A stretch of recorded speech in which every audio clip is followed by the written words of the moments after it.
Celluloid के सितारे।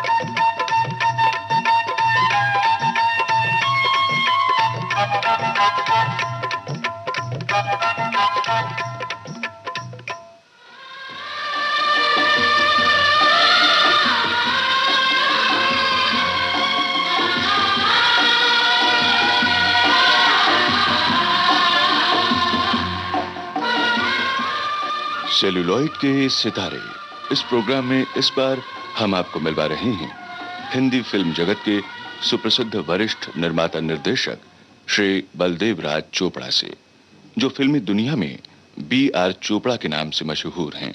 Shri B.R. Chopra ने परंपरा से हटकर अनेक सफल फिल्मों का निर्माण और निर्देशन किया है। अपनी फिल्मों के विषयों की विविधता और सरोकार के प्रति सजग श्री B.R. चोपड़ा एक प्रगतिशील फिल्मकार के रूप में जाने जाते हैं और सिनेमा के विकास में उनका उल्लेखनीय योगदान माना जाता है। सामाजिक, सांस्कृतिक और मानवीय मूल्यों को अपनी फिल्मों में उन्होंने सर्वोच्च प्राथमिकता देते हुए व्यावसायिक सिनेमा को भी उद्देश्यपूर्ण बनाकर रचनात्मक सक्रियता की मिसाल पेश की है। श्री B.R. चोपड़ा ने एक फिल्म निर्माता निर्देशक के रूप में अपनी यात्रा कब और कैसे शुरू की और इस लंबी रचनात्मक यात्रा के दौरान जिन फिल्मों का निर्माण किया उसका जिक्र उन्होंने हमारे साथ अपनी लंबी बातचीत में बड़े ही रोचक अंदाज में किया है। आज हम आपको इस बातचीत का पहला भाग सुनवा रहे हैं। दोस्तों, ये मेरा यानी आपके दोस्त कमल शर्मा का सौभाग्य है कि इस प्रोग्राम के लिए आपकी ओर से मुझे उनसे बातचीत करने का मौका मिला।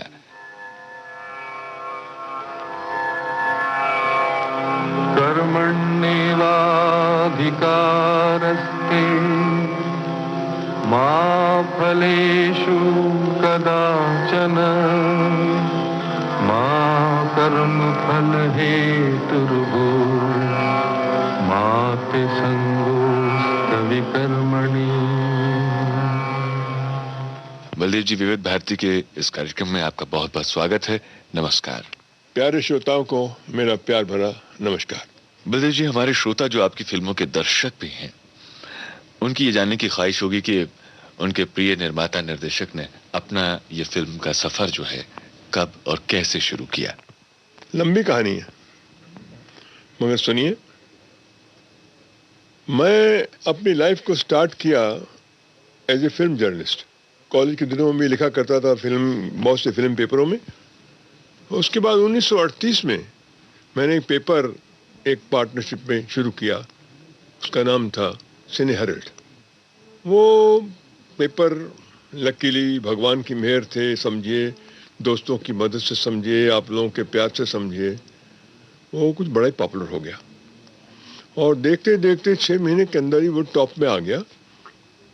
बहुत से लोगों से दोस्ताना हो गया। महबूब थे, सोहराब मोदी थे, BN सरकार थे, सब लोगों से बहुत दोस्ताना हो गया और वो पेपर को एक प्रेस्टीज मिल गई। पेपर चलता रहा। ये पेपर 8 साल चला, 1938 से लेकर के 1947 तक। 2 अगस्त 1947 में हमने लाहौर छोड़ दिया, जिस वक्त पार्टीशन हुआ। लास्ट डेज में जब मैं जर्नलिज्म कर रहा था, लास्ट डेज में मेरे पिताजी के कुछ फ्रेंड्स जो बिजनेस करते थे, मेरे पिता तो गवर्नमेंट ऑफिसर थे, उन्होंने मुझे कहा कि तुम यार इतना अच्छा क्रिटिसिज्म लिखते हो, कहानियाँ लिखते हो, ये करते हो, तुम अपनी पिक्चर क्यों नहीं बनाते। मैंने कहा ये चलता है, अब पिक्चर का पता नहीं लगता, पिक्चर में पैसा लगता है, मेरे पास तो पैसा वैसा है नहीं और मैं सिर्फ मेहनत करना जानता हूँ और तो कुछ जानता ही नहीं, तो क्या करेंगे। ठीक है, अब रोटी चल रही है और अच्छी इज्जत से चल रही, तो क्या करने का है। उन्होंने कहा नहीं, पैसा हम लगाएंगे। तो उन दिनों में हमने एक पिक्चर का शुरुआत किया। पिक्चर का नाम था चांदनी चौक, जो बाद में बनी।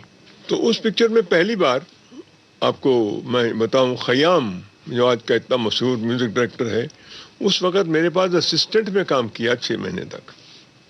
और जिस दिन हम रिकॉर्डिंग में जा रहे थे, चिश्ती डायरेक्टर था, म्यूजिक डायरेक्टर, तो उस दिन 3 मार्च थी 1947। 3 मार्च को रॉयट शुरू हुए लाहौर में, फिर बंद नहीं हुए। और उन रॉयट्स की वजह से हम लोगों को वहाँ से भाग करके 2 अगस्त को हिंदुस्तान में या अपने इधर आना पड़ा। जलंधर मेरा घर है, वहाँ पर मेरे पास पुराना मेरा पिताजी का मकान वगैरह था, वहाँ रहे कुछ दिन और आकर के तो ऐसे तबीयत ठीक नहीं रही। मगर फिर उसके बाद यही सोचा कि पैसे वैसे तो आए, वो लोग भी टूट के आए हुए थे जिन्होंने पैसे लगाए थे, उनके पास दूसरा काम कोई नहीं था। तो हमने सोचा कि चलो फिल्म बनाते हैं और बॉम्बे चलते। तो बॉम्बे में आ गए।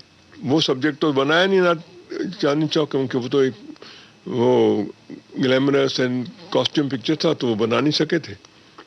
तो एक ऑर्डिनरी सब्जेक्ट दूसरा ढूंढा, एक और डायरेक्टर लिया, एक बहुत बड़ी आर्टिस्ट उस ज़माने गीता निज़ामी, उसने उसमें काम किया। और पिक्चर साहब इतनी बुरी तरह फेल हुई कि मैं आपको क्या बताऊं। सड़क पे आ गए, बीवी के जेवर भी गिरवी पड़ गए, ये हालत हो गई। अब करना तो क्या कर सकता था। ये सोचा कि चलो भाई कोई जर्नलिज्म ही करूं। हिंदुस्तान टाइम्स में मेरे अंकल दुर्गादास काम करते थे, उनसे मैंने कहा कि मुझे कहीं लगा दो भाई, मैं तो फंसा हूँ, बिल्कुल ख़त्म हो गया काम। उन्होंने कहा भाई लगाने को तो लगा देता हूँ, मगर फेल होकर के जाना तो अच्छा नहीं लगता, एक बार तो और ट्राई करो। मेरे पार्टनर्स के लकीली उनके पैसे वापस आ गए थे। उन्होंने अपनी वापस वही काम जो पहले करते थे पाकिस्तान में, वही उन्होंने शुरू कर दिया।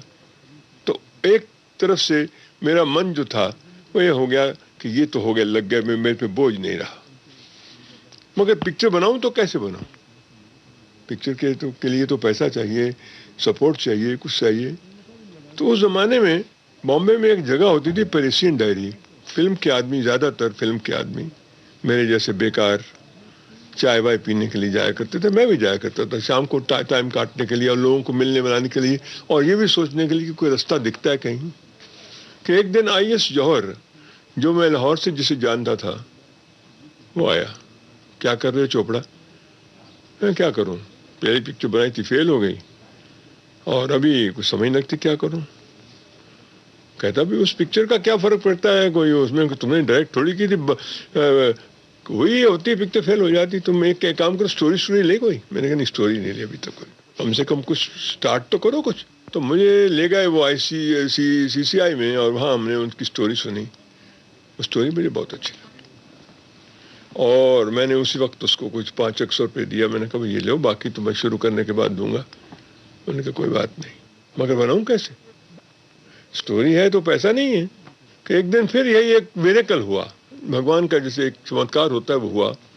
एक और आदमी लाहौर का मेरा वाकिफ, गोवर्धन दास अग्रवाल, जिसको ये लगता था कि मेरे में समझ है कोई फिल्म मेकिंग की, हालांकि मैंने फिल्म मेकिंग कोई नहीं करी थी। वो एक दिन आए तो उन्होंने मुझे वही सवाल उन्होंने पूछा कि तो क्या खाली क्या कर रहा है बेटा? मैंने कहा वो पहली पिक्चर चली नहीं, कहता दूसरी बनाओ। लेकिन दूसरी बनाने के लिए पैसा नहीं। पिक्चर की स्टोरी है तेरे पास कोई? मैंने कहा स्टोरी तो है।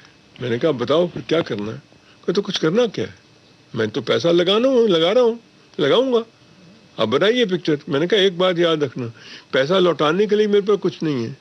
कहता वो सब जानता हूँ मैं, पिक्चर तुम बनाओ। मैंने कहा अच्छा ठीक है, थैंक यू वेरी मच, और अब डायरेक्टर ले लें ताकि पिक्चर शुरू करने वाले बने जल्दी से, मैं भी किसी काम लग जाऊँ। उन्होंने कहा यहाँ एक गलती है, मेरी एक शर्त है। क्या? डायरेक्टर तुम बनो, तुम डायरेक्ट करो पिक्चर। मैंने कहा मेरा कोई एक्सपीरियंस नहीं है, किसी के साथ असिस्टेंट ही नहीं करी, स्टूडियो में कभी गया भी नहीं लंबा चौड़ा। अपनी पिक्चर भी जब बन रही थी तो एडमिनिस्ट्रेशन में ज़्यादा काम था, स्टूडियो में जाता नहीं था और मेरे को कोई ऐसा इंटरेस्ट भी नहीं था। तो मैंने कहा ये तुम क्या कह रहे हो, खाम तेरा पैसा भी बर्बाद कर दूं, तू मेरा दोस्त है, आगे एक बर्बाद एक पिक्चर हो गया खत्म, अब दूसरा तो अपना नाम भी जाएगा, तो मेरे को ऐसा मत करो, तुम रहने दो। कहता चोपड़ा देखो सिंपल बात है, पिक्चर बनानी है तो तुमने बनानी है, तो मैं पैसा लगाता हूँ और चेक लेके आया हूँ, और अगर पिक्चर तुमको चेक नहीं लेना और नहीं बनानी तो ठीक है, तुम्हारी मर्जी। इसके बाद मैंने भी सोचा कि जब यही आदमी कहता है तो भगवान को शायद यही मंजूर है कि मैं डायरेक्शन करूं। तो साहब उसके लिए मैंने डायरेक्शन करना एक्सेप्ट कर लिया और भगवान की मेहर से पहली पिक्चर बनाई जिसका नाम था अफसाना। और वो वही बात फिर कि भगवान की कृपा से वो पिक्चर बहुत चल गई और एक आदमी जिसका नाम किसी ज़माने में कुछ भी नहीं था उसको लोग BR Chopra as a director मानने लग गए।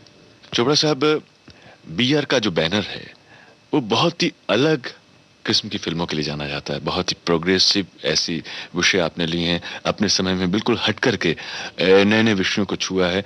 एक जो परिवर्तन समाज में चल रहा था, चाहे हम आपकी नया दौर की बात करें या दूसरी फिल्में बात करें, कानून की बात करें, सब फिल्में आपकी बहुत ही अलग हट करके रही हैं। तो ये आपने क्या तय करके रखा था कि मुझे दूसरों से हट करके कुछ करना और इस तरह की फिल्में बनानी है अपने समाज के लिए? देखिए, बात यह है कि जिस वक्त मैंने अफसाना पिक्चर बनाने का फैसला किया तो लोगों को पता लग गया कि बना रहा है। तो इंडस्ट्री का एक ही एटीट्यूड था कि भाई ये पिक्चर तो चल नहीं सकती, क्योंकि इसमें एक औरत की फेथलेसनेस दिखाई है और हिंदुस्तान में एक मैरिड वुमन को फेथलेस दिखाना वो फिल्म वाले नहीं देखना चाहते। मगर वो पिक्चर चल गई। जब चल गई तो मुझे हौसला हुआ कि बात यह है कि जो चीज़ लोग नहीं दिखा पाते पहले, अगर वो दिखाई जाए और अच्छी तरह से दिखाई जाए तो ऑडियंस ऐसी नहीं है जो उसको अपनाती नहीं। एनीवे, अफसाना के बाद एक दो पिक्चर मैंने और उसके लिए बनाई, गोविंदास अग्रवाल के लिए। वो मेरा उसका कॉन्ट्रैक्ट था। एक पिक्चर का नाम था शोले और एक पिक्चर का नाम था चांदनी चौक। और उसके बाद क्या हुआ, वो भी इंटरेस्टिंग बात है। वो भी भगवान की तरफ से एक बात हुई कि मैंने वो एक पिक्चर शुरू की उन्होंने, साहिल, मगर वो किसी वजह से बंद हो गई। अब ना वो तो प्रोड्यूसर है नहीं और मैं डायरेक्टर था तो डायरेक्टर रह गया। तो क्या करूं कि एक दिन एक आदमी, मेरा दोस्त, वो मेरे पास आया और मुझे कहता है कि भाई चोपड़ा साहब, आपको एस मुखर्जी साहब बुला रहे। क्यों बुलाया? कहता नहीं कुछ बुलाया, मैंने उनसे बात की थी। तो मैं उसके पास गया उनके बंगले पे। तो उन्होंने मुझे कहा कि चोपड़ा, मैं तुमको इस वास्ते बुलाया है कि मैं तुम्हारी पिक्चरों का एक रंग देखा है कि नया अलग हटके है और मैं चाहता हूँ तुम हमारी एक पिक्चर बनाओ। तो तुम्हारे पास कोई स्टोरी वगैरह है? मैंने कहा एक सब्जेक्ट है मेरे पास। मैंने वो कॉलेज डेज में अपने सोच रखा था, कभी पिक्चर तो सवाल नहीं थे, वो कहानी लिखने के लिए था। और वो पिक्चर का नाम था हड़ताल। बाद में वो पैगाम के रूप में बना। तो मैंने कहा वो सब्जेक्ट तो है मेरे पास और मैं उसको बना दूँ। कहते कोई बात नहीं, बनाओ और हम तुमको पैसे भी अच्छे दे देंगे और कुछ परसेंटेज भी दे देंगे। तो मेरा एक घर में एक तरीका है, आज तक चलता है, जब भी बाहर आता हूँ तो अपना बटुआ और एक रुमाल अपनी बीवी से लेता हूँ। वो निकाल करके मेरे को दे रही थी कि मुझे उसने कहा कि आप क्या वाकई किसी की पिक्चर बनाएंगे? मैंने कहा बात यह है कि कमिटमेंट तो कर रखी है। कहता कमिटमेंट कही है, अभी तक साइन तो नहीं हुआ ना, शुरू भी नहीं की। देखिए, पहली पिक्चर बनाई थी, इज्जत भी मिली, शोहरत भी मिली, पैसा भी मिला, अपनी थी, अपनी इंडिपेंडेंस थी। दूसरी बनाई तो तीसरी बनाई, उसके बावजूद कि वो चली, आपको तो सवाए पैसे की तनख्वाह की कुछ नहीं मिला। और आज यह है कि बिल्कुल यह है कि हम लोग कोई काम धंधा नहीं हमारे पास। तो मैं समझती हूँ कि आप अपनी पिक्चर बनाइए। तो मैंने कहा अपनी पिक्चर के लिए अभी तो फिर वही पोजीशन हो गई है जो अफसाना से पहले थी। अब मगर एनीवे, देखता हूँ क्या करना है। कि उन दिनों में मेरे एक फ्रेंड हैं थे, के कपूर, बहुत बड़े डिस्ट्रीब्यूटर थे, कादार फिल्म, उनका डिस्ट्रीब्यूशन ऑफिस था। मेरे से लाहौर से जानते थे, कॉलेज में मेरे साथ पढ़ते थे, जूनियर थे मेरे से। तो उसने कहा कि ये काम करो, तो हमारे लिए पिक्चर बनाओ एक। हैरान हो गया, आपके लिए पिक्चर? कहता हाँ, हम फाइनेंस करेंगे पिक्चर को, आप स्टोरी ले आओ, कौन सी है?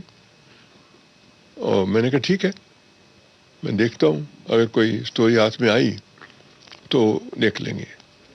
तो उस रात को फिल्म फेयर अवार्ड फंक्शन था, जिसमें कि मुझे इन्होंने इनवाइट किया हुआ था, पहले भी करते थे। वहाँ पर एक पिक्चर का नाम मुझे भूल रहा है, मगर मुकरम शर्मा की पिक्चर थी, औलाद थी कि कुछ और थी, जिसमें उनको बेस्ट स्टोरी का अवार्ड मिला था। अच्छा, मुकरम शर्मा को मैं बहुत पहला जानता था, क्योंकि जब उन्होंने औलाद पिक्चर उनकी बनी थी तो सबसे पहले मुझे सुनाई थी, मुझे बड़ी पसंद थी। मगर वो कुलदीप सहगल वाले बनाना चाहते थे, तो मैंने कहा भाई तुम्हारा हक पहले है। मगर मुखराम शर्मा से मेरी बोलचाल आना जाना हो गया, तो मैंने सोचा कि मुखराम शर्मा को मुबारक देनी चाहिए। मैं उनके यहाँ चला गया, थे बैठे हुए, मुलाकात हुई। मैंने कहा जी मुबारक को बहुत बहुत, मैं आपसे सिर्फ यही कहने आया था, कल बहुत मज़ा आया, आपको अवार्ड मिला। तो उसने कहा कि जोड़ा साहब आजकल क्या बना रहे हो? मैंने कहा आजकल कुछ नहीं बना रहा, ढूंढ रहा हूँ कुछ करूँ, स्टोरी नहीं है मेरे पास। उन्होंने कहा स्टोरी मेरे पास एक है, रिस्की है। मैं क्या, मुझे ऐसी स्टोरी दरकार है, सुनाइए। कहता कल घर आता हूँ आपके, सुनाता हूँ।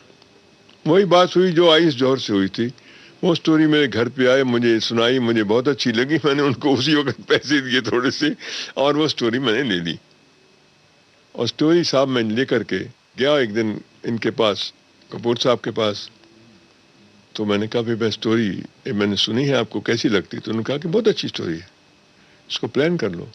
मैं कहा भाई लेट्स साइन, एग्रीमेंट कर लें। तो उनके पार्टनर हैं मिस्टर वीवी पुरी, जो महबूब और राज कपूर को भी फाइनेंस किया करते थे।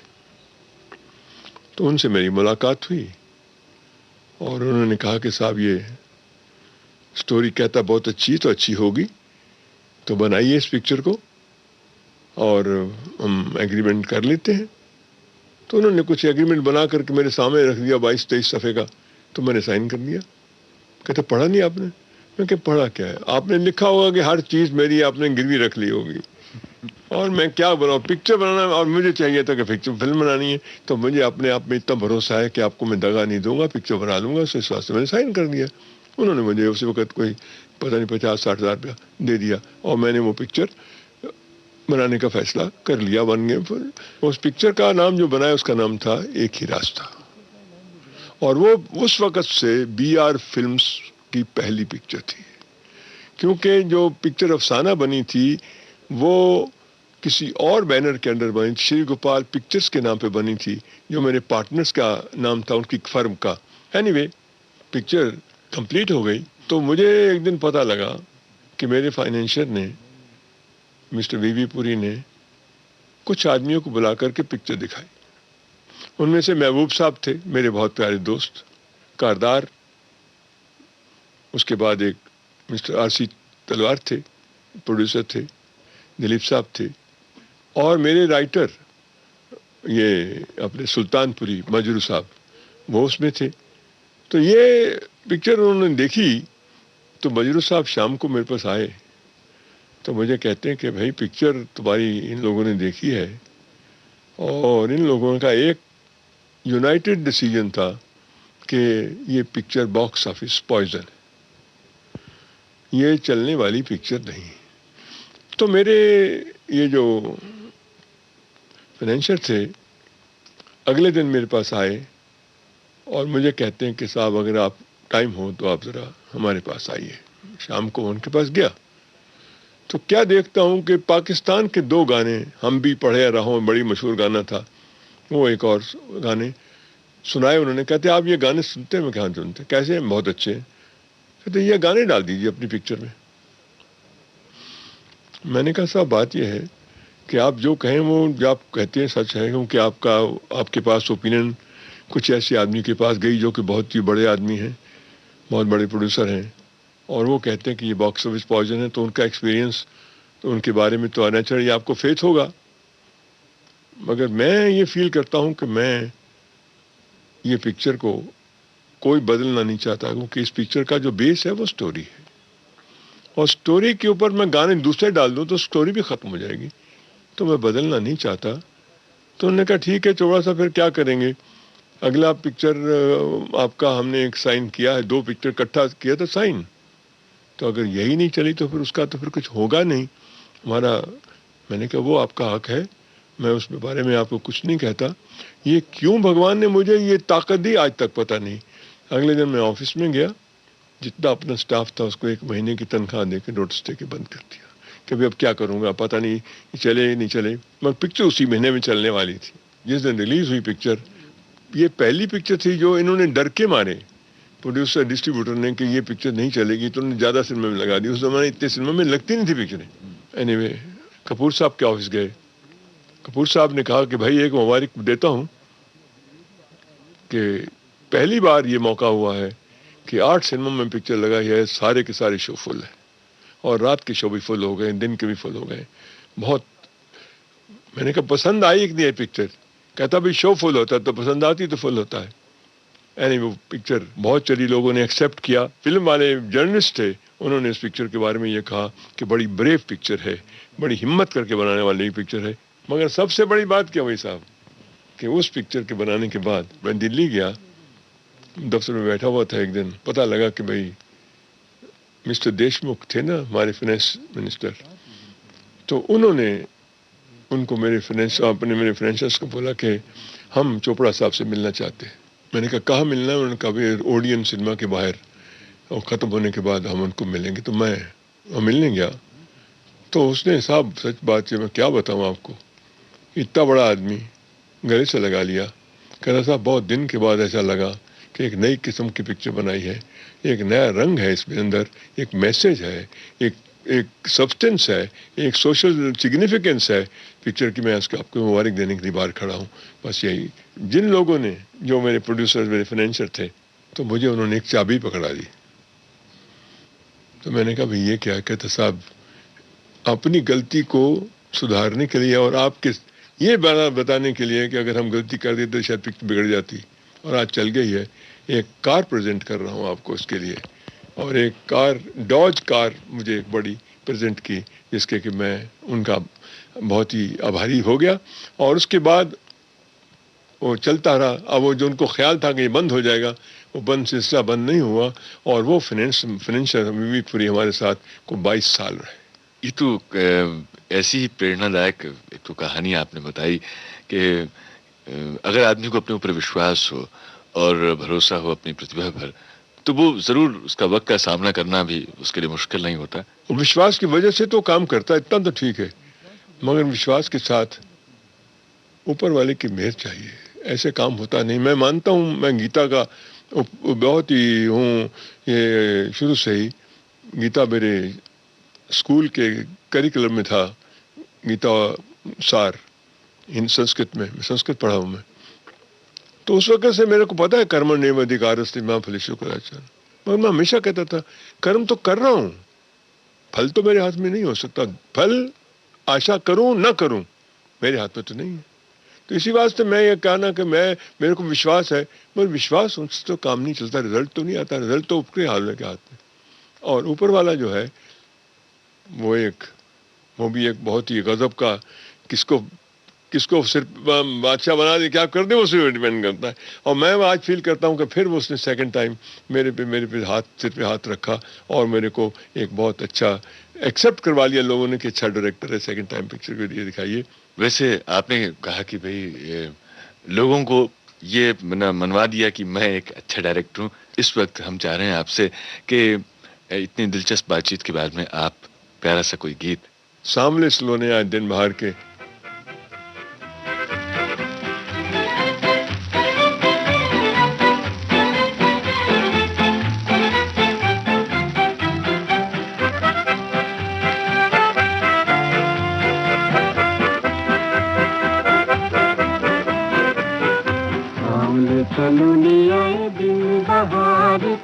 झूमते नजारे झूमे रंग डार के, नदी किनारे कोयल पुकारे, आया जमाना गाँव गीत प्यार के।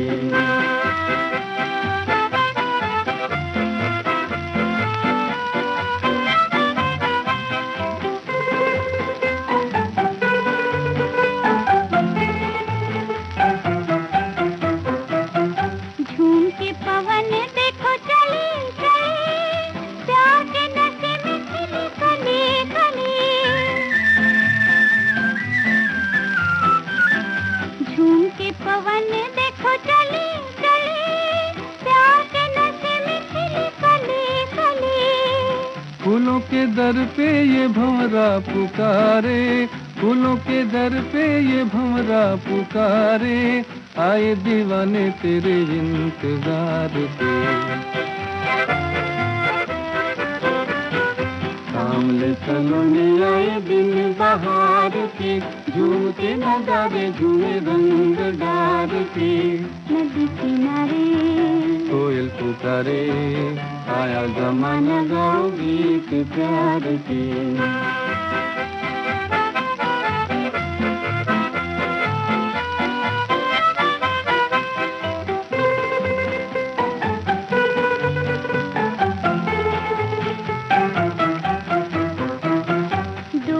घटा के संग डोले पिया, बाग में पपीहा बोले पिया पिया। डोलती घटा के संग डोले पिया, बाग में पपीहा बोले पिया पिया। रुत रंगीली कहे करके इशारे, रुत रंगीली कहे करके इशारे, छेड़ो फसाने दिल बेकरार के। सामले सलोनी आए दिन बहार के, झूमते नजारे झूमे रंग डार के। नदी किनारे कोयल पुकारे, आया जमाना गाओ गीत प्यार के।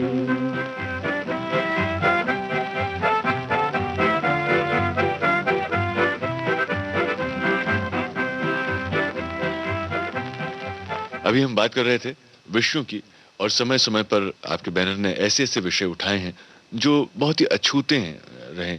और मुझे याद आती है आपकी एक फिल्म कानून, जो उसमें वो भी एक बहुत ही चुनौतीपूर्ण फिल्म थी, और ख़ास से तब जबकि संगीत फिल्मों का एक बहुत ही महत्वपूर्ण हिस्सा हुआ करता था, आज भी है। और लोगों ने कई आशंकाएं भी जाहिर की थी कि साहब इसमें गाने नहीं हैं और ये फिल्म पता नहीं चलेगी कि नहीं चलेगी। और ऐसे में आपने एक बहुत ही संजीदा और बहुत ही सेंसिटिव किस्म का सब्जेक्ट उठाया। इसके बारे में कुछ बताइए, मैं कानून फिल्म के बारे में जानना चाह रहा हूँ। 1952 की बात है, जब मैं सिर्फ अफसाना ही पिक्चर बनाई थी और उसके बारे में लोग चर्चा तो कर रहे थे। तो एक आदमी मेरे पास आया, उसका नाम है सीजे पावरी, पारसी। उसने मुझे एक स्टोरी सुनाई, कहता मैं ये स्टोरी है, मैंने बहुत लोगों को सुनाई है, कोई लेने वाला नहीं मगर मुझे अच्छी लग रही है, आप देखिए। मैंने कहा स्टोरी सुनी मैंने, मुझे अच्छी लगी। मैंने कहा स्टोरी तो अच्छी है मगर इसमें बहुत चेंजेस ज़रूरत है, और मगर वो चेंजेस मैं अभी करने के लायक नहीं हूँ, मेरे को थोड़ा एक्सपीरियंस चाहिए। क्योंकि मेरे को ऐसा लगता है कि ये पिक्चर विदाउट गाने की बननी चाहिए, गाने के साथ बनेंगी तो पिक्चर मार खा जाएगी। तो मैंने वो कानून पिक्चर अशोक कुमार वगैरह को लेकर के बनाई। प्रीमियर के रोज़ बाहर खड़ा हुआ हूँ, डर रहा हूँ कि आज क्या होगा। ये तो इम्पॉसिबल बात है इस किस्म की कि बाहर जब लोग आए, पुराने ज़माने के जो चंदूलाल शाह और ये एस मुखर्जी और महबूब साहब, बिमल रॉय, कमाल अमरोही, सब लोग आकर के, आप बिलीव नहीं करोगे, आधा घंटा तक बाहर सिनेमा में मेरे साथ खड़े बात करते हैं कि तुम्हारे में जिगरा कैसे आया, तुमने ये पिक्चर बना ली। और मेरे फाइनेंसर ने मुझे कहा हुआ था कि देखो ये मत किसी को बोलना कि पिक्चर में गाने नहीं। एक दिन एक हम गाना रिकॉर्ड कर रहे थे धर्मपुत्र का, फाइनेंसर आ गया, कहता गाना बड़ा अच्छा है, ये कानून में आएगा। मैं क्या देखते हैं। एक दिन वो पिक्चर जब रेडी हो गई, कुछ डिस्ट्रीब्यूटर हमारे ऑफिस में आए कि चोपड़ा साहब पिक्चर रेडी हो गई है, अब हमको आप दिखा दीजिए थोड़ी सी। मैंने कहा ज़रूर देखिएगा। मैं डर रहा था, ये देख करके इन्होंने क्या एटीट्यूड लेंगे पता नहीं। मेरा जनरल मैनेजर मिस्टर शास्त्री वो गए, वहाँ से वापस आए तो बड़े चुप। मैंने क्या हुआ? कहते कुछ नहीं यार, सारे चुपचाप आदमी बाहर निकल गए, कुछ बोला नहीं उन्होंने, कुछ रिएक्शन ही नहीं दिया। अच्छा, तो मैंने कहा फिर? कहता नहीं, वो अपने पुरी साहब ने कहा था कि मैं दिल्ली जा रहा हूँ और चोपड़ा साहब को बोलना कि शाम को मुझे एयरपोर्ट पे मिले, मैं उनसे कुछ बात करना चाहता हूँ। डर के बाद वेट करता रहा, टाइम पता नहीं क्या होगा, क्या होने वाला है। पहुँचा एयरपोर्ट पे, उनके बाहर बैठे हुए थे, वो चाय वाय पी रहे थे कि मुझे भी बुला लिया। उन्होंने कहा क्या चाहो ये चाय पियो। मेरी चाय अंदर जा ही नहीं। मैं कहूँ ये, मेरे को तो टेंशन थी उस वक्त कि पता नहीं क्या। और पोजीशन ये कि बैठे डिस्ट्रीब्यूटर बोल नहीं रहे, कुछ भी नहीं बोल रहे, सब चुप। कि अनाउंसमेंट आ गई कि भाई चलो प्लेन रेडी हो गया, जाओ। तो पुरी साहब मेरे पास आए और दो डिस्ट्रीब्यूटर थे वो भी आए। चौड़ा से एक रिक्वेस्ट है। मैं क्या? इस पिक्चर में गाने मत डालना। मैंने कहा आपको किसने कहा मैं डालता हूँ गाने? कहता नहीं, हमको ये अंदाजा था कि आप गाना डालेंगे और उस पे बिगड़ जाएगी पिक्चर। ये पिक्चर तो कमाल की पिक्चर है, इसको हाथ मत लगाइए, ये पिक्चर तो एक आउटस्टैंडिंग लैंडमार्क बन जाएगी पिक्चर। और ये सोचिए, भगवान ने फिर वही कहा ना, फिर भगवान ने मदद की और फिर ये कानून जो है वो वाकई एक लैंडमार्क बन गई। दोस्तों, आपने ट्यून किया है विविध भारती का वो सजीला रंगीला प्रोग्राम जिसका नाम है सेल्यूलॉइड के सितारे। और आज इस प्रोग्राम में हमारे मेहमान हैं फिल्म जगत के वरिष्ठ निर्माता निर्देशक श्री बलदेव राज चोपड़ा। इस बातचीत को आगे बढ़ाने से पहले हम आपको BR फिल्म्स के बैनर तले निर्मित कुछ मशहूर फिल्मों के सदाबहार गीतों की झलक सुनवाना चाहते हैं। निर्माता निर्देशक BR चोपड़ा की ये मशहूर फिल्में हैं 1957, नया दौर,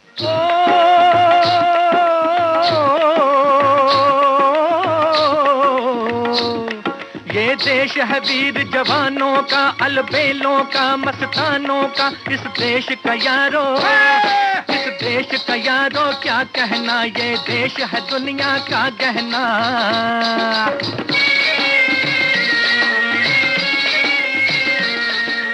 1958, साधना,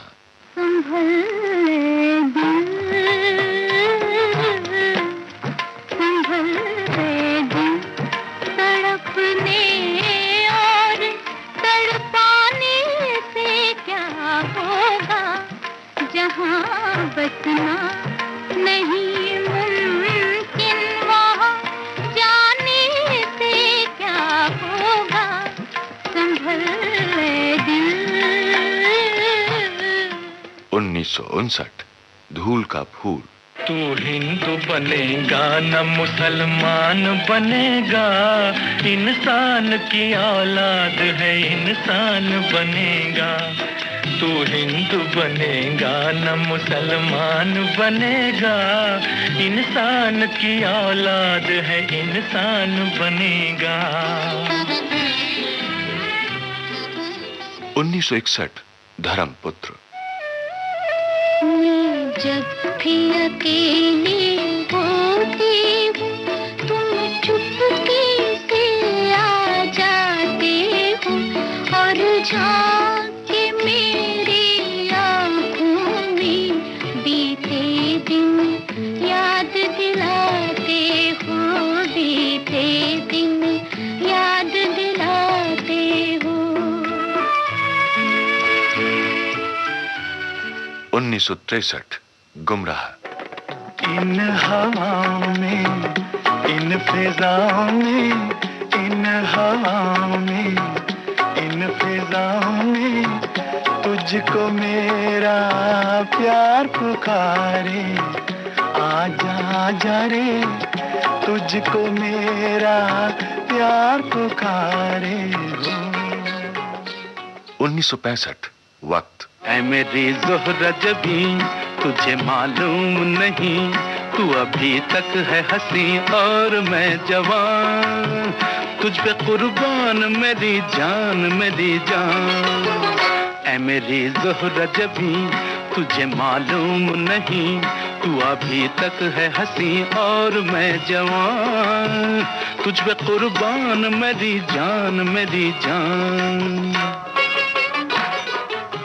1967, हमराज, तुम अगर साथ देने का वादा करो, मैं यूं ही मस्त नगमे लुटाता रहूं।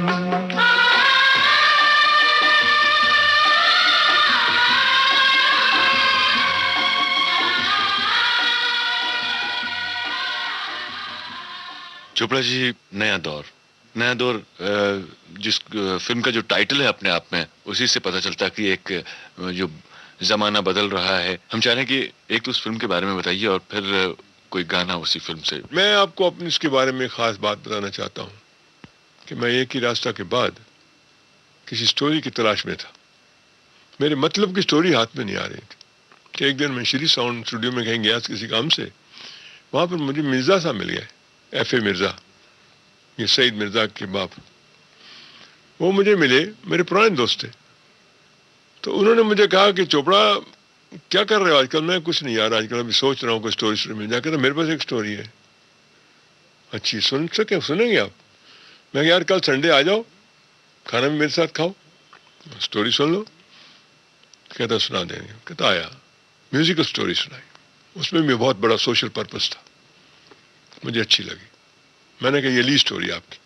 खाना खाने के बाद वो कहने लगे कि चोपड़ा साहब मैं आपसे एक बात और करना चाहता हूँ। क्या है? मेरे पास एक और स्टोरी है, और वो स्टोरी मैंने जिसको सुनाई है उसने रिजेक्ट की। वासन को सुनाई थी, वो कहता ये डॉक्यूमेंट्री। एस मुखर्जी को सुनाई थी, वो कहता बकवास है। महबूब साहब को सुनाई थी, वो कहते टांगा वाले की स्टोरी क्या है सारी है। राजकपूर को सुनाई थी, उसने वो स्टोरी नहीं ली और मेरी दिल्ली दूर नहीं ली। तो ये स्टोरी, मगर मेरे को समहाउ लगता है कि स्टोरी अच्छी है। और मैं सिर्फ ये पूछना चाहता हूँ कि ये आप लोग ये कहते हैं डॉक्यूमेंट्री है, क्या वो है कि नहीं है, क्या है? जरा आप सुन के मुझे बता दीजिए। मैं आपसे स्टोरी बेचने नहीं आया, सिर्फ पूछने आया हूँ कि इसका आपका रंग, आपका ख्याल क्या। सब आप मानेंगे नहीं, स्टोरी अच्छी लगी तो मैं उनको कहा, मैं कि देखिए वो जो पहली स्टोरी है वो खरीदी हुई है, उसके पैसे मिल जाएंगे आपको, स्टार्ट ये पहले करूँगा। कहता अच्छा आप ये स्टोरी बनाएंगे? पक्का? मैंने कहा पक्का नहीं, बिल्कुल 100% पक्का, ये स्टोरी तो बनाऊंगा ही मैं। तो बस ये है कि इसका जो रंग थोड़ा ऐसा होना चाहिए, बिल्कुल अलग हटके हो, क्योंकि हिंदुस्तान में ये पहली पिक्चर होनी चाहिए जो विलेजेस में बने या आउटडोर में 95% पिक्चर बाहर बननी चाहिए, नहीं तो इसका मज़ा नहीं आएगा। पिक्चर बन गई, रेडी हो गई और बिल्कुल रेडी तैयारी पे हो गई तो एक दिन की बात है, वो आपको ज़रूर सुनाऊंगा, आपको अच्छी लगेगी बात ये। और वो ये है कि मैं घर बैठा हुआ था कि महबूब साहब घर पे आ गए। अरे चोपड़ा सुना तुम टांगे वाले की स्टोरी बना रहे हो? बना तो रहा हूँ साहब। कहते मत बनाओ, मर जाओगे, आगे तुम बड़ी मुश्किल से बचे हो एक ही रास्ता से, और इधर तो बिल्कुल ही खत्म हो जाओगे।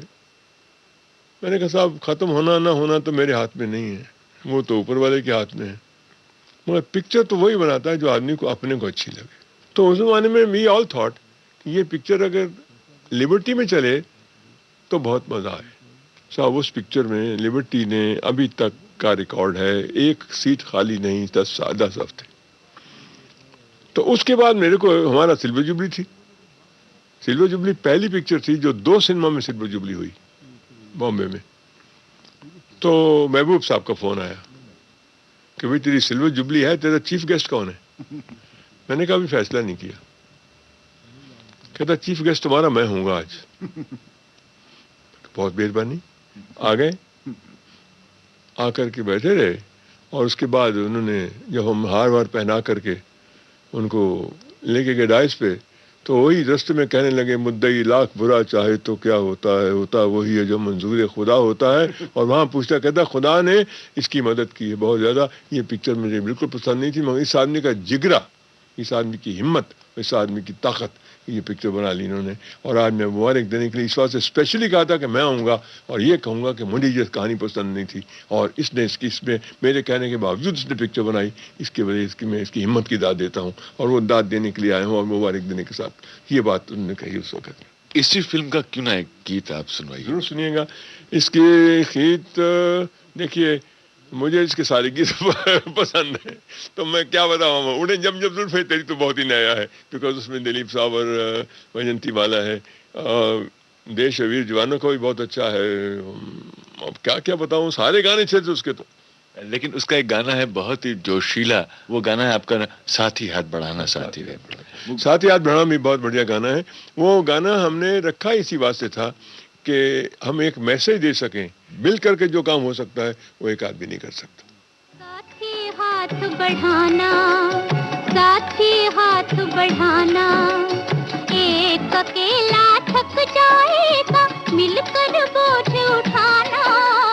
साथी हाथ बढ़ाना, साथी हाथ बढ़ाना, एक अकेला थक जाएगा मिलकर बोझ उठाना।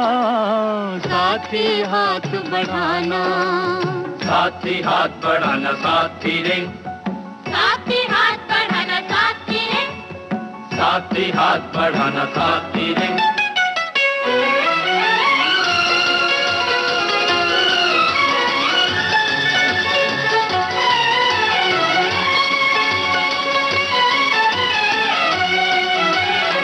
हम मेहनत वालों ने जब भी मिलकर कदम बढ़ाया, सागर ने रास्ता छोड़ा पर्वत ने शीश झुकाया।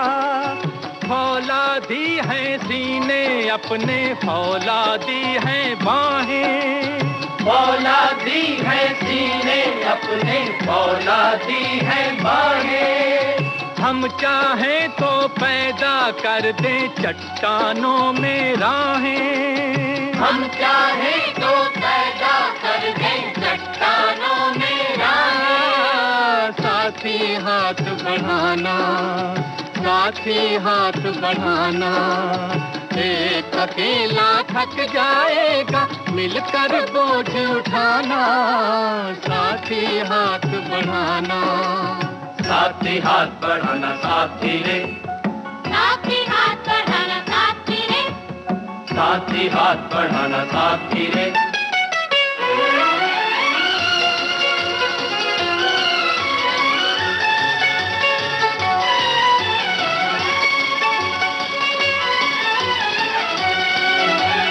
मेहनत अपने लेख की रेखा, मेहनत से क्या डरना।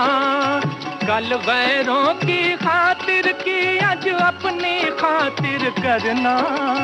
अपना दुख भी एक है साथी, अपना दुख भी एक, अपना दुख भी एक है साथी, अपना दुख भी एक।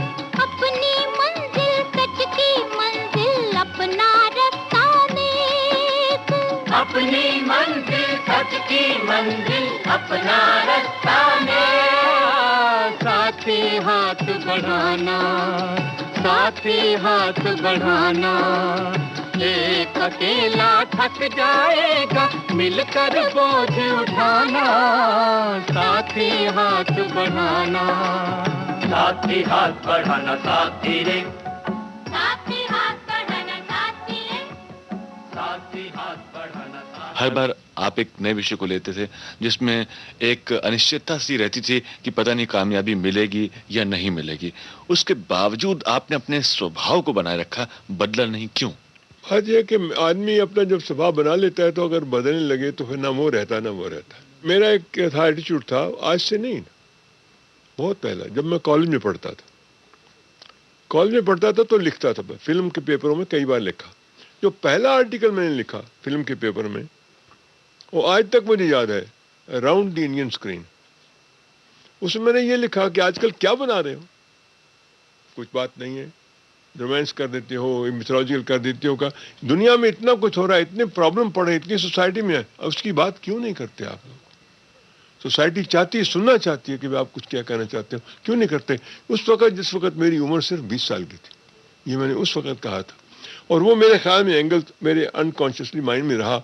और हमेशा जब अफसाना हिट हो गई तो मैंने ये कहा कि मैं कुछ कह सकूँ अगर पिक्चर में, तो एक पिक्चर को थर्ड डायमेंशन मिलती है। तो इसलिए कहना कोशिश करता रहा कि जो भी मेरे हाथ में है डिफरेंट। और ये मैंने सोच लिया था एज ए जर्नलिस्ट, कहता था कि मैं ये कहता था कि कोई why are we repeating ourselves, हम क्यों अपने आप को रिपीट करते हैं, हर बार नई कहानी क्यों नहीं कह पाते। इसी वास्ते मेरे साथ जब हुआ, मैंने जब साधना अनाउंस की तो साधना एक प्रोस्टिट्यूट की स्टोरी थी, एक वैश्या की स्टोरी थी। तो वैश्या की स्टोरी के लिए तो इंडस्ट्री भड़क उठी। मेरे डिस्ट्रीब्यूटरों ने मुझे लिखा, ये क्या कर रहे हैं आप, मर जाएंगे हम सब। मैंने कहा, मेरे को बुलाया एक ने, भाई आए मेरे पास, उसने कहा, चौड़ा साहब यार आपको पता है कि न्यू थिएटर ने पिक्चर शुरू की थी नर्तकी, और बड़ी कास्ट लेकर के शुरू की थी, लीला रसाई वगैरह, वो पिक्चर फेल हुई। फिर वाडिया ने साधना बोस को लेकर के राज नर्तकी बनाई, वो भी वैश्या की स्टोरी थी, वो भी फेल हुई। उसके बाद विजय भट्ट ने प्रकाश पिक्चर्स में पूर्णिमा पिक्चर बनाई सरदार अख्तर को लेकर के, अगेन वैश्या की स्टोरी थी, वो भी फ्लॉप हुई। फिर एक पिक्चर बनाई मुंशी प्रेमचंद की कहानी पे, सेवा सदन की कहानी पे, जुबैदा को लेकर के, जुबैदा उस जमाने की टॉप की आर्टिस्ट, वो भी फेल हुई। तो आप 4 पिक्चर जो बन चुकी हैं फेल हुई, तो आपको क्या लगता है कि ये चलेगी? तो मैंने उनको सिर्फ एक ही बात कही कि जब मैंने पहली पिक्चर बनाई थी, मैं उस वक्त नहीं लगता था कि चलेगी नहीं चलेगी, मुझे अच्छी लगी मैंने बनाई। ये भी अच्छी लगी तो बना रहा हूँ। और ये भी बहुत पोजीशन ये है कि ये पहले जब मैंने सुनी थी तो मैंने मुखराम शर्मा जी से, तो उन्होंने इसका एंड रखा हुआ था कि औरत का जो माँ है उसका दिल बदलता है जब वो जाकर मंदिर में एक उपदेश सुनती है। तो मैंने कहा साहब ये मुझे नहीं लगता, ये तो कहानी में सोशल एंगल तो ख़त्म हो गया। तो कहता आप क्या कहते हैं? मैं कह नहीं, मैं सिर्फ एक ही बात कहता हूँ कि लास्ट शॉट ये होना चाहिए कि लड़की बाहर जा रही है, प्रवेश्या जो है, और माँ उसके हाथ पकड़ लेती है और उसे कहती है तुम इस घर में बहू बनकर आई थी, वेश्या बन के बाहर नहीं जा सकती।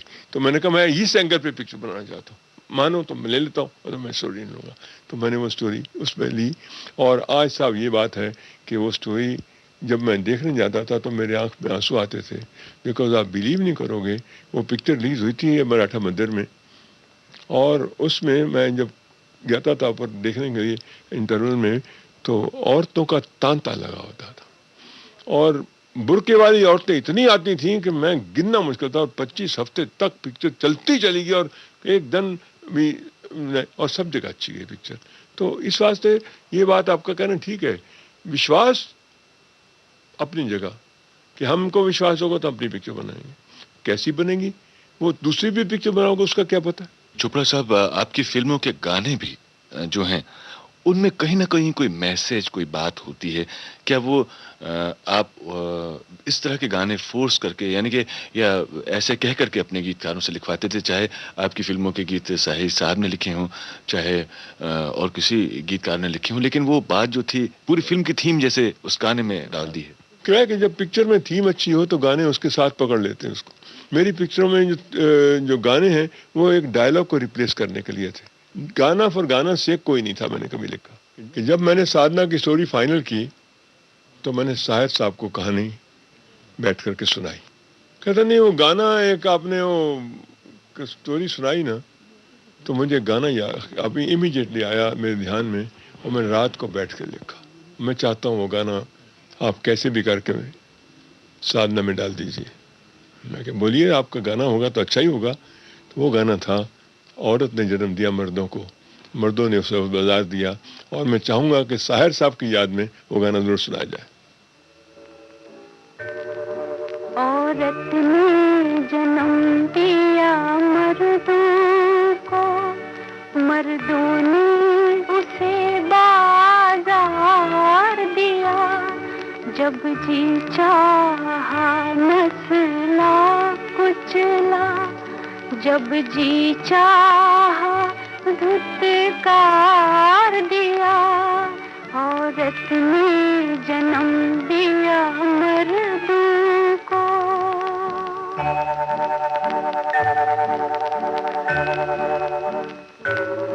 तुलती है कहीं दीनारों में, बिकती है कहीं बाजारों में, नंगी नचवाई जाती है अय्याशों के दरबारों में। ये वो बेइज्जत चीज है जो बच जाती है इज्जतदारों में, औरत ने जन्म दिया मर्दों को। फिल्म धूल का फूल, खासतौर से हमारे यहाँ हमेशा लोग कहते हैं कि भाई इंसान जो है, इंसान के बीच का रिश्ता बहुत महत्वपूर्ण होता है, उसको उभारना चाहिए, और धूल का फूल के जरिए कहीं ना कहीं आपने इसको बहुत असरदार तरीके से छूने की कोशिश की है कि इंसान ज़्यादा महत्वपूर्ण है और इंसानी रिश्ते जो हैं धर्म से पहले वही आते हैं। धूल का फूल ये कहानी कैसे आई और इसके बनने की कहानी की जो प्रक्रिया थी शुरू कैसे हुई है? धूल के फूल की कहानी की बैकग्राउंड मेरे कॉलेज में बैठी। कॉलेज में मैं जब पढ़ता था, जब मैं एमए में था, तो चार्ल्स डिकेंस की एक कहानी ऑलिवर ट्विस्ट पढ़ी। वो मेरे दिमाग में इतनी छाई कि क्या ये जो इलेजिटिमेट चाइल्ड है, ये जो नाजायज औलाद जिसको कहते हैं, क्या उसकी कोई स्टेटस नहीं लाइफ में? औलाद का क्या कसूर है इसमें? कसूर होगा तो किसी दूसरों का होगा, उसका तो कोई होना नहीं चाहिए। उस जमाने की बात है जब मैं अपने आप को सोचता था, और वो कहानी मुझे बड़ी अच्छी लगी। तो मैंने एक दिन पंडित मुखराम शर्मा जी को बोला कि पंडित जी मेरे पास एक स्टोरी ओलिवर ट्विस्ट की एक कहानी है और मैं चाहता हूँ उसको हम इंडियनाइज कुछ करें। और उनको इतने इंस्पायर हुए कि साहब कि उन्होंने कहानी वो लिख डाली और बनाई कहानी। मगर ये बात ज़रूर है कि ध्रुव का फूल एक बहुत ही आउटस्टैंडिंग पिक्चर बनी और उसने पहली बार एक पिक्चर थी जिसने कि maximum number of silver jubilee Hindustan में करी थी। तो अभी क्यों ना फिर उसी फिल्म का गाना सुनवा दें। उसी गाना सुनाइए, वही तो बेस्ट गाना उसका वही है, तू हिंदू बनेगा ना मुसलमान बनेगा, इंसान की औलाद इंसान बनेगा, क्योंकि वो आदमी इंसान है, वो हिंदू नहीं है मुसलमान नहीं, ये तो सिंपल बात है। अच्छा है अभी तक तेरा कुछ नाम नहीं है, तुझको किसी मजहब से कोई काम नहीं है।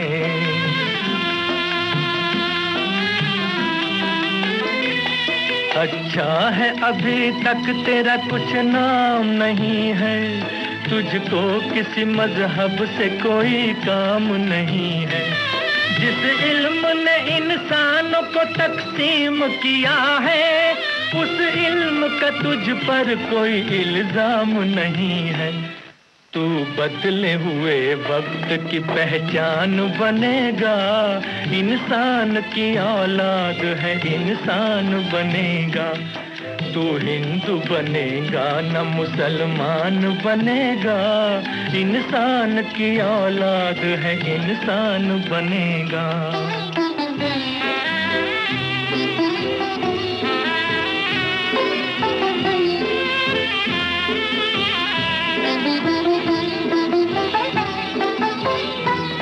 मालिक ने हर इंसान को इंसान बनाया, हमने उसे हिंदू या मुसलमान बनाया।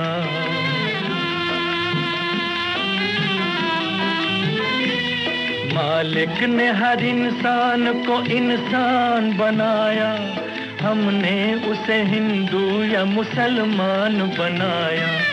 कुदरत ने तो बख्शी थी हमें एक ही धरती, हमने कहीं भारत कहीं ईरान बनाया।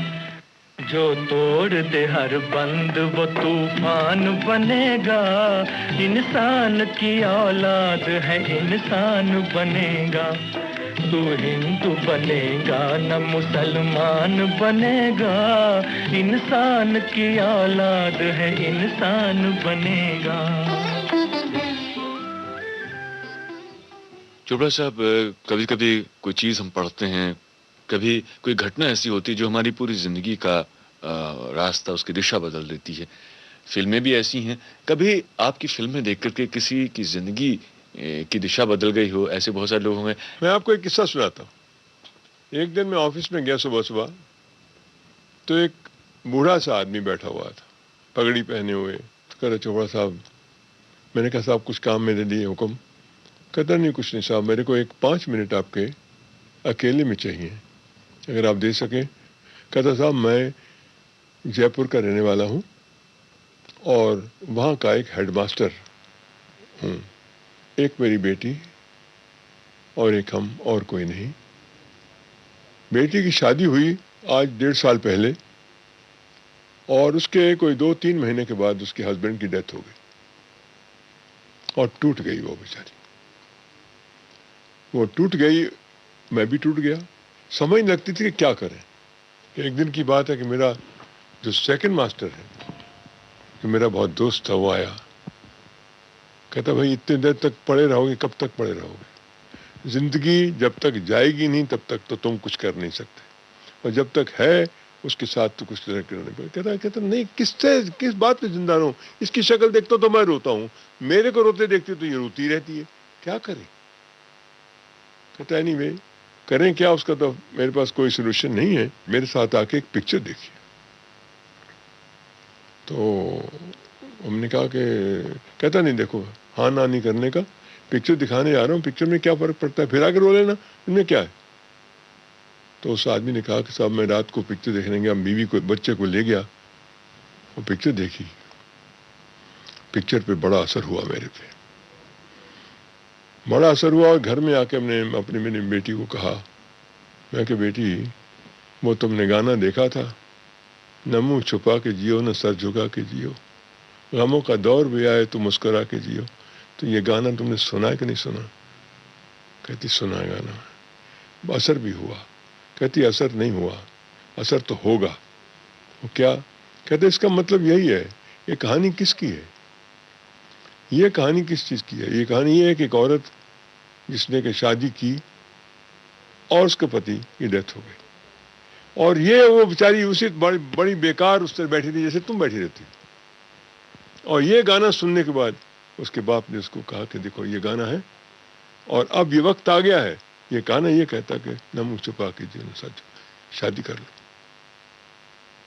कहता साहब लड़की ने हाँ कर दी, और आज मैं इस वास्ते आया हूँ कि वो लड़की बड़ी खुश है, शादीशुदा है, हैप्पी है, और बड़ा अच्छा लड़का मिल गया है। और साहब उस पिक्चर का नाम है हमराज, और मैं सिर्फ आपको ये कहने के लिए आया हूँ कि आपने हमारे घर को बचा दिया।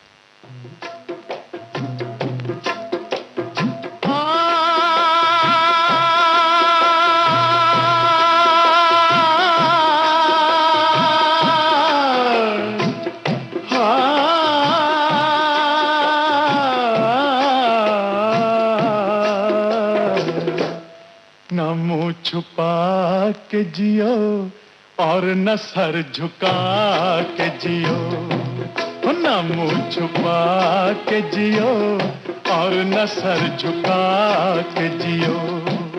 गमों का दौर भी आए तो मुस्कुरा के जियो, न मुँह छुपा के जियो और न सर झुका के जियो, न मुँह छुपा के जियो और न सर झुका के जियो।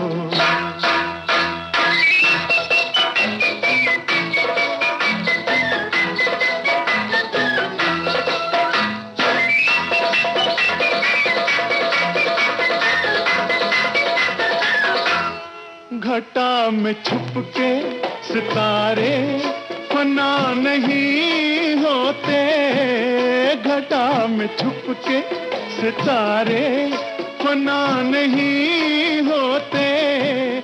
अंधेरी रात के